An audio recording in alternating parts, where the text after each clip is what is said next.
بسم اللہ الرحمن الرحیم۔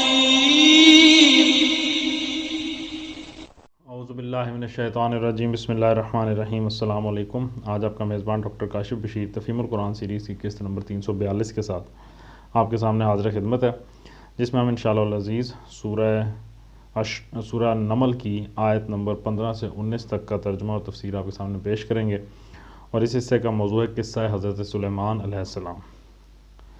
بسم اللہ الرحمن الرحیم۔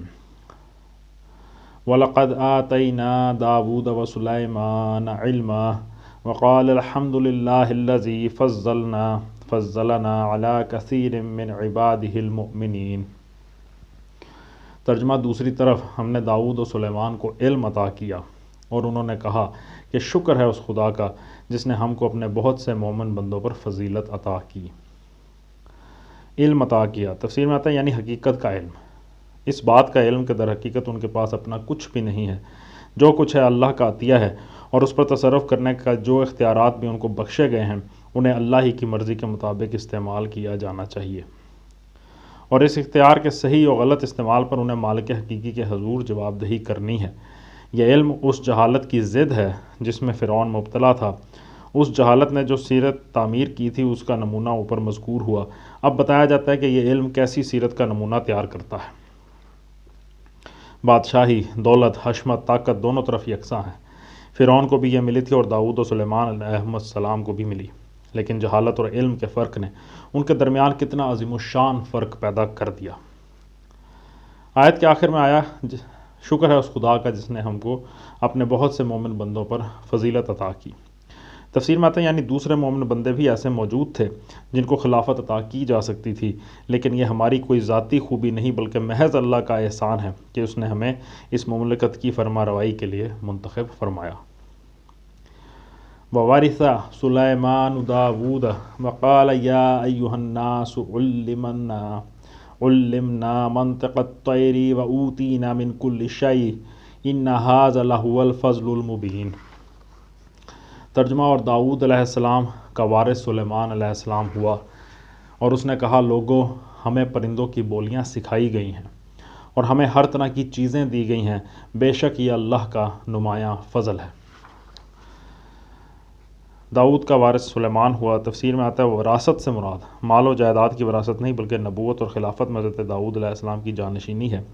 مال و جائیداد کی میراث اگر بالفرض منتقل ہوئی بھی ہو تو وہ تنہا حضرت سلیمان ہی کی طرف منتقل نہیں کی ہو سکتی تھی، کیونکہ حضرت داؤد علیہ السلام کی دوسری اولاد بھی موجود تھی۔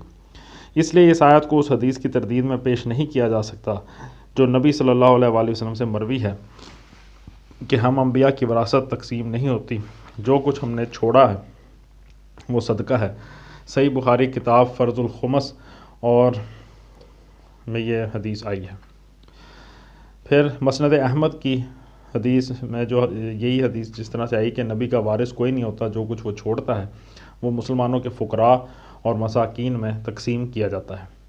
حضرت سلیمان علیہ السلام حضرت داؤد کے سب سے چھوٹے بیٹے تھے، اور ان کا اصل عبرانی نام سولومون تھا جو سلیم کا ہم معنی ہے۔ سن 965 قبل مسیح میں حضرت داؤد کے جانشین ہوئے اور سن 926 قبل مسیح تک تقریباً 40 سال فرما روا رہے۔ ان کے حالات کی تفصیل کے لیے سورہ الحجر میں اور سورہ انبیاء میں خاصی تفصیل آئی ہے۔ ان کے حدود سلطنت کے متعلق ہمارے مفسرین نے بہت مبالغے سے کام لیا، وہ انہیں دنیا کے بہت بڑے حصے کا حکمراں بتاتے ہیں، حالانکہ ان کی مملکت صرف موجودہ فلسطین اور شرق اردن پر مشتمل تھی، اور شام کا ایک حصہ بھی اس میں شامل تھا۔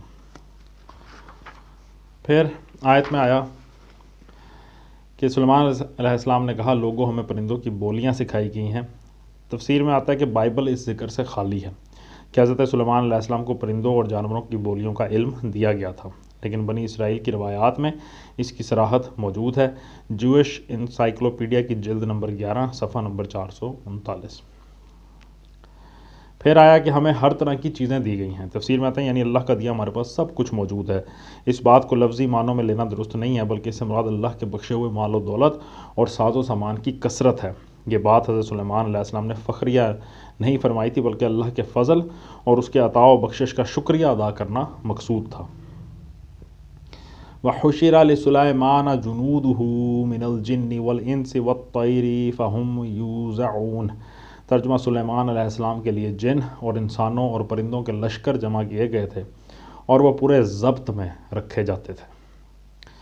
تفسیر میں آتا ہے بائبل میں اس کا بھی کوئی ذکر نہیں ہے کہ جن حضرت سلیمان علیہ السلام کے لشکروں میں شامل تھے اور وہ ان سے خدمت لیتے تھے، لیکن تلمود اور ربیوں کی روایات میں اس کا تفصیلی ذکر ملتا ہے۔ اس حوالے سے ریفرنس ہے جوئش انسائیکلوپیڈیا جلد نمبر 11 صفحہ نمبر 440۔ موجودہ زمانے کے بعض لوگوں نے یہ ثابت کرنے کے لیے ایڑی چوٹی کا زور لگایا ہے کہ جن اور طیر سے مراد جنات اور پرندے نہیں ہیں بلکہ انسان ہی ہیں جو حضرت سلیمان علیہ السلام کے لشکر میں مختلف کام کرتے تھے۔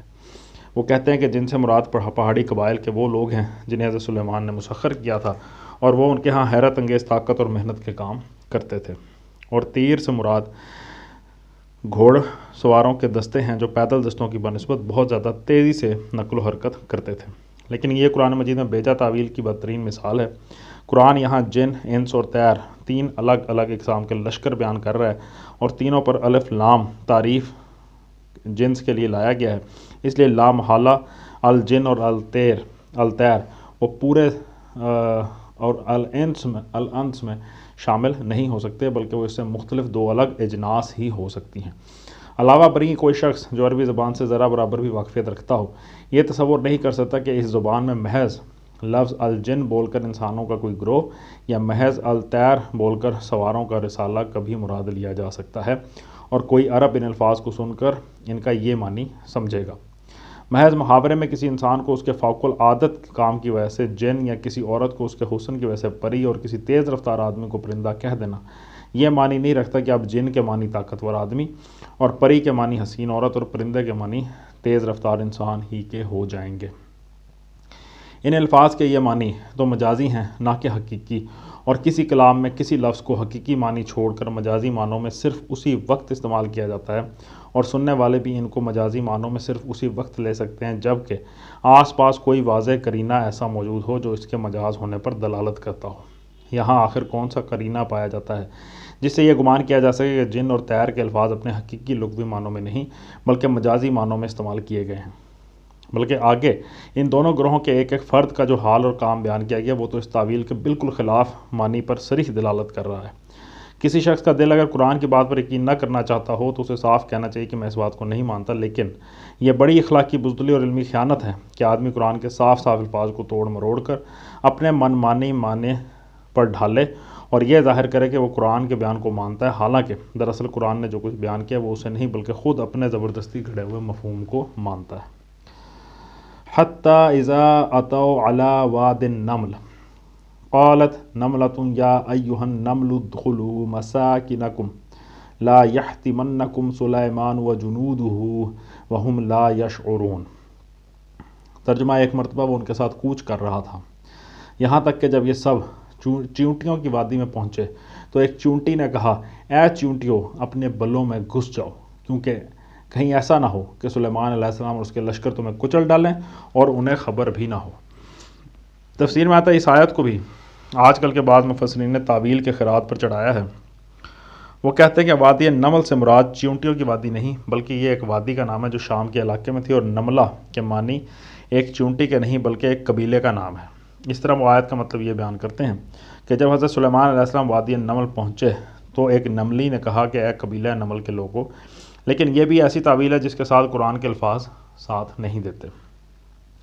اگر بالفرض وادی نمل کو اس وادی کا نام مان لیا جائے اور یہ بھی مان لیا جائے کہ وہاں بنی النمل کا نام کا کوئی قبیلہ رہتا تھا، تب بھی یہ بات عربی زبان کے استعمالات کے بالکل خلاف ہے کہ قبیلہ نمل کے ایک فرد کو نملہ کہا جائے، اگرچہ جانوروں کے نام پر عرب کے بہت سے قبائل کے نام ہیں، مثلا کلب، اسد وغیرہ، لیکن کوئی عرب قبیلہ کلب کے کسی فرد کے متعلق کالا کلب کہہ کے بات نہیں کرتا، کیونکہ کلب کا مطلب کتا ہے، تو اس طرح سے نہیں کہا جاتا کہ ایک کتے نے یہ کہا، یا قبیلہ اسد کے کسی شخص کے متعلق کالا اسد یعنی ایک شیر نے کہا، ایسا بھی نہیں کہا جاتا۔ اس لیے بنی النمل کے ایک فرد کے متعلق یہ کہنا کہ قالت نملہ یہ ایک چونٹی ہے بولی، قطعاً عربی محاورے کے استعمال کے خلاف۔ پھر قبیلہ نمل کے ایک فرد کا بنی النمل کو پکار کر یہ کہنا، اے نملیو اپنے گھروں میں گھس جاؤ، کہیں ایسا نہ ہو کہ سلیمان کے لشکر تم کو کچل ڈالیں اور انہیں خبر بھی نہ ہو۔ بالکل بے معنی ہے۔ انسانوں کے کسی گروہ کو انسانوں کا کوئی لشکر بے خبری میں نہیں کچلا کرتا۔ اگر وہ ان پر حملے کی نیت سے آیا ہو تو ان کا اپنے گھروں میں گھس جانا لا حاصل ہے۔ حملہ آور ان کے گھروں میں گھس کر انہیں اور زیادہ اچھی طرح کچلیں گے، اور اگر وہ محض کوچ کرتا ہوا گزر رہا ہو تو اس کے لیے بس راستہ صاف چھوڑ دینا کافی ہے، گھروں میں گھسنا ضروری نہیں۔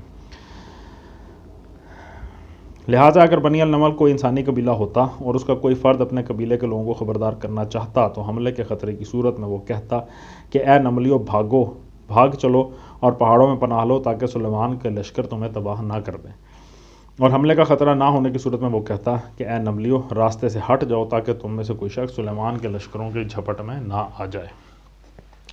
یہ تو وہ غلطی ہے جو اس تعویل میں عربی زبان اور مضمون عبارت کے اعتبار سے ہے۔ رہی یہ بات کہ وادی النمل دراصل اس وادی کا نام تھا اور وہاں بنی النمل نامی کوئی قبیلہ رہتا تھا، یہ محض ایک مفروضہ ہے جس کے لیے کوئی علمی ثبوت موجود نہیں ہے۔ جن لوگوں نے اسے وادی کا نام قرار دیا ہے انہوں نے خود یہ تصریح کی ہے کہ اسے چونٹیوں کی کثرت کے باعث یہ نام دیا گیا تھا۔ قتادہ اور مقاتل کہتے ہیں وہ ایک وادی ہے سرزمین شام میں جہاں چونٹیاں بہت زیادہ ہیں، لیکن تاریخ و جغرافیہ کی کسی کتاب میں اور آثار قدیمہ کی کسی تحقیقات میں یہ مذکور نہیں ہے کہ اس وادی میں بنی النمل نامی کوئی قبیلہ رہتا تھا۔ یہ صرف ایک من گھڑت بات ہے جو اپنی تعویل کی گاڑی چلانے کے لیے وضع کی گئی ہے۔ بنی اسرائیل کی روایات میں بھی یہ قصہ پایا جاتا ہے، مگر اس کا آخری حصہ قرآن کے خلاف ہے اور حضرت سلیمان علیہ السلام کی شان کے خلاف بھی ہے۔ اس میں یہ بیان کیا گیا کہ حضرت سلیمان علیہ السلام جب ایک وادی سے گزر رہے تھے جس میں چونٹیاں بہت تھیں تو انہوں نے سنا کہ ایک چونٹی پکار کر دوسری چونٹیوں سے کہہ رہی ہے کہ اپنے گھروں میں داخل ہو جاؤ ورنہ سلیمان علیہ السلام کے لشکر تمہیں کچل ڈالیں گے۔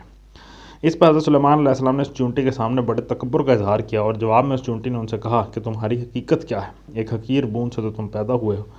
یہ سن کر حضرت سلیمان علیہ السلام شرمندہ ہو گئے۔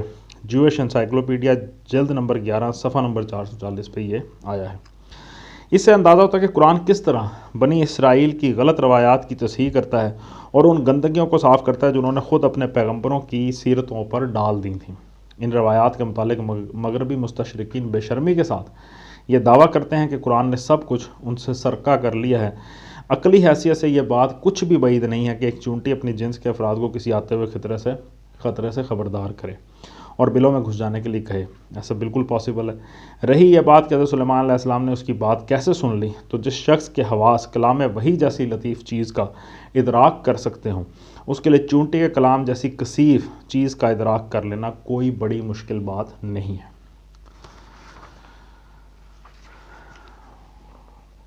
فتبسم ضاحكا من قولها وقال ربي أوزعني أن أشكر نعمتك التي أنعمت علي وعلى والدي وأن أعمل صالحا ترضاه وأدخلني برحمتك في عبادك الصالحين۔ ترجمہ: سلیمان علیہ السلام اس کی بات پر مسکراتے ہوئے ہنس پڑا اور بولا، اے میرے رب، مجھے قابو میں رکھ کہ میں تیرے اس احسان کا شکر ادا کرتا رہوں جو تو نے مجھ پر اور میرے والدین پر کیا ہے، اور ایسا عمل صالح کروں جو تجھے پسند آئے، اور اپنی رحمت سے مجھ کو اپنے صالح بندوں میں داخل کر۔ اے میرے رب، مجھے قابو میں رکھ۔ تفسیر میں آتا ہے اصل الفاظ ہیں ربی اوزعنی، وضع کے اصل معنی عربی زبان میں روکنے کے۔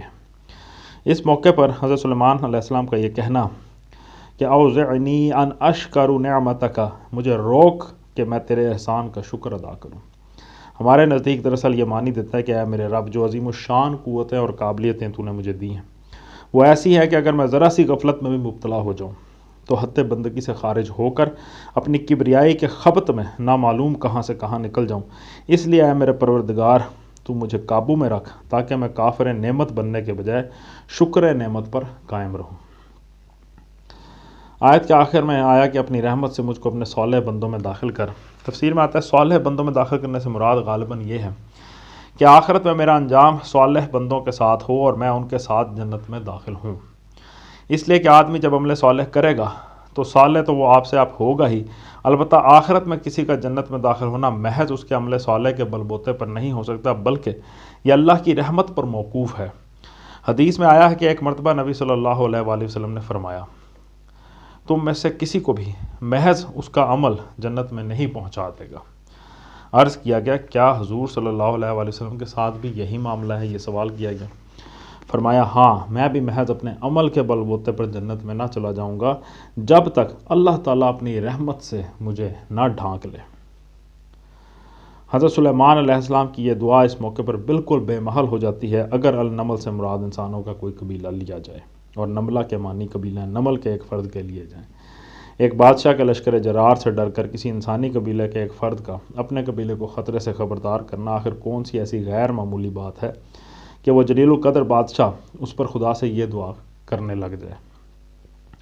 البتہ ایک شخص کو اتنی زبردست قوت ادراک حاصل ہونا کہ وہ دور سے ایک چونٹی کی آواز بھی سن لے اور اس کا مطلب سمجھ جائے ضرور ایسی بات ہے جس سے آدمی کے غرور نفس میں مبتلا ہو جانے کا خطرہ ہو۔ اسی صورت میں حضرت سلیمان علیہ السلام کی یہ دعا برمحل ثابت ہوتی ہے۔ صدق اللہ العلی العظیم۔ الحمدللہ آج ہم نے سورہ نمل میں کی آیت نمبر 19 تک کا ترجمہ اور تفسیر آپ کے سامنے پیش کیا، اور کتنا زبردست سبق ہے کہ نبی بھی جو ہے اتنے جلیل القدر انبیاء بھی کتنے عاجزی سے اپنے رب کے حضور دعائیں کرتے تھے کہ اللہ تعالیٰ انہیں تکبر میں مبتلا ہونے سے بچا لے۔ اللہ تعالیٰ سے دعا ہے کہ اللہ تعالیٰ ہمیں بھی تکبر جیسی لعنت سے دور رکھے، اور اس نے ہم پہ بے انتہا مہربانیاں کی ہیں، اس کا لاکھ لاکھ شکر ہے۔ اس کی سب سے بڑی مہربانی کہ ہم مسلمان پیدا ہوئے، اس کا جتنا شکر ادا کریں اتنا کم ہے۔ اللہ تعالیٰ سے دعا ہے کہ اللہ تعالیٰ ہماری چھوٹی چھوٹی باتوں پر جو ہم ناشکریاں کرتے ہیں ان سے درگزر فرمائے۔ اسی دعا کے ساتھ آپ سے اجازت چاہیں گے۔ اپنا بہت خیال رکھیں۔ آپ لوگوں کا بہت بہت شکریہ۔ اللہ حافظ۔